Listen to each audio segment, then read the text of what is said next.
If people at work act like they can just talk to you however they want with no consequence, give them some consequences. These things that I'm going to be teaching you here today, they can be kind of addictive. So just like anything else that is addictive or dangerous, the first one's free.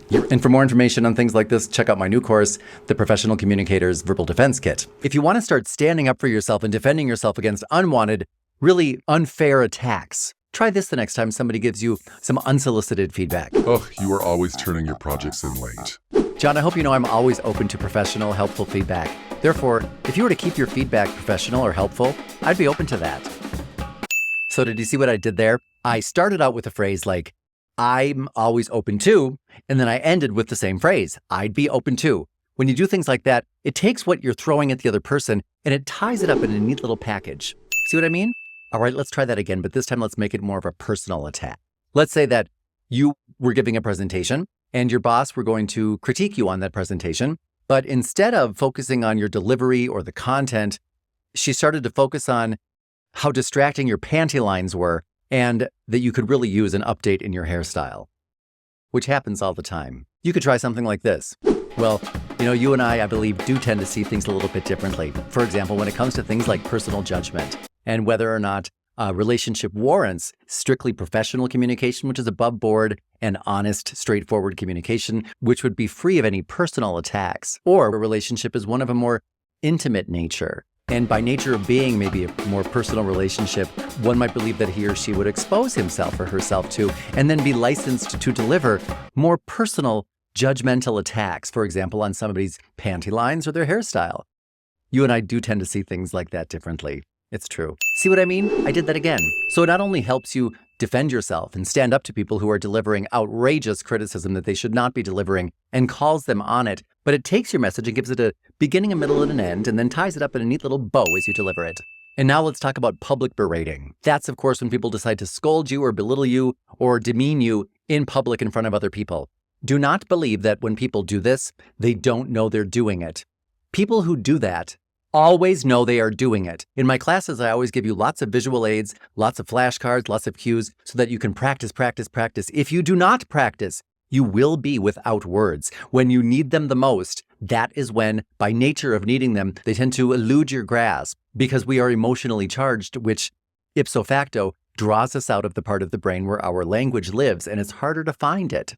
So practice saying things like, whoa, it's really embarrassing for me when people berate me on my thoughtless, albeit revealing lapses in judgment or my classless behavior in a public forum like this. So this must be really embarrassing for you.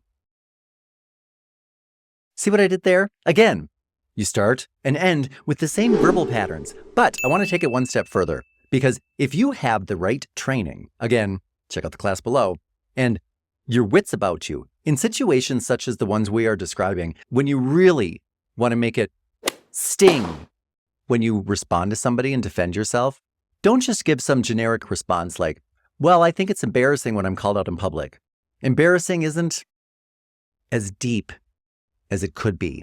I'm not really striking a chord with your fears as I could be if I were to, let's say, practice things like sociolinguistic harmonics. Try something like this.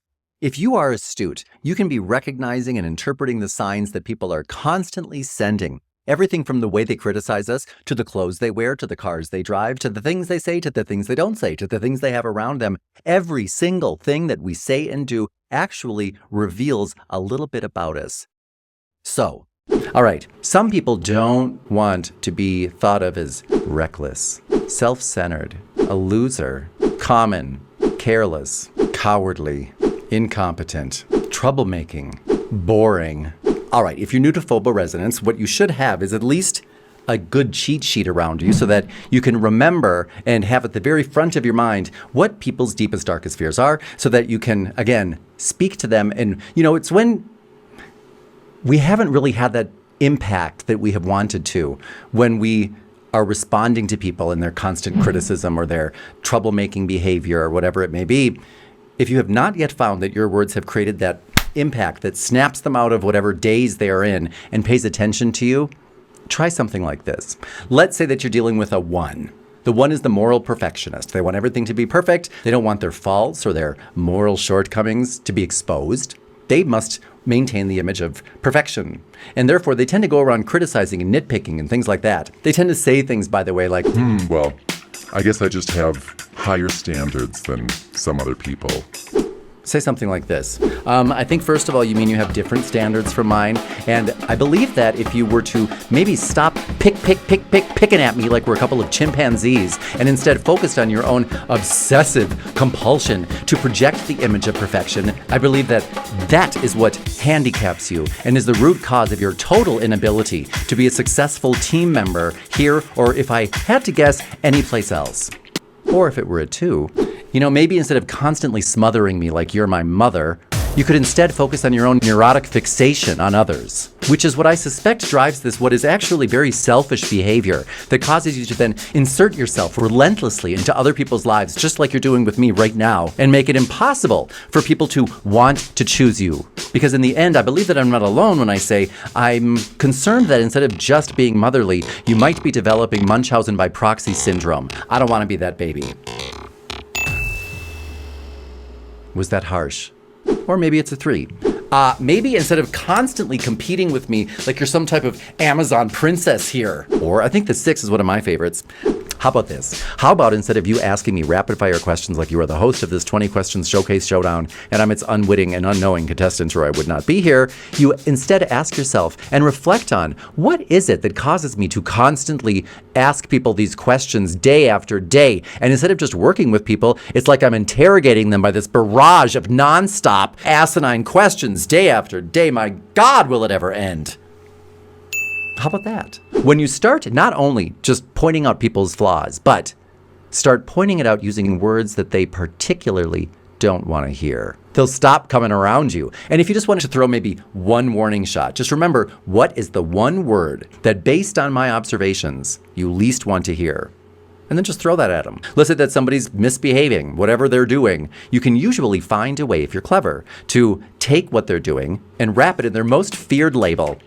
For example, this corrupt behavior of yours, it surprises me. This selfish, ordinary, incompetent, cowardly, boring, weak, disruptive behavior of yours, it concerns me. Hi, I'm Dan O'Connor, author of the original Say This, Not That book. If you're fed up with narcissists, gaslighters, office bullies, and other people at work trying to take you off guard and make you feel humiliated or embarrassed by their attempts to silence, belittle, ignore, marginalize, interrupt, or insult you, speak up and defend yourself from those toxic people that have been stealing from you all these years. All with tact and finesse and while elevating your professional image. You can do all of that at the same time, I've been working as a communication professor in universities all over the world, the creator of the original Energy Vampire Slang 101 course, and helping millions of people for more than 30 years reclaim their joy and snatch their power back from the toxic people at work, the type that you're dealing with right now. You'll be able to respond to unexpected insults, unwanted criticism, and pretty soon you'll be wondering, what was it like before it was so easy to stay focused on your message? This course is perfectly designed for professionals seeking strategies to assert themselves, regain control, stop people from taking advantage of them, and making them feel as though they're stupid, worthless, incompetent, or just going crazy. This is about learning aggressive strategies so that if they just haven't gotten it up until this point, sometimes you have to be a little bit aggressive and speak their language so that they'll shut up and listen and treat you with the respect you deserve. Wouldn't you agree? That's what you're going to learn in this course. So don't wait any longer to regain your power and snatch that joy right out of their toxic hands. Take it back. You can do it using these tools, and you can do it starting the very first day. I'll show you how. Just click on the Enroll Now button and join our community.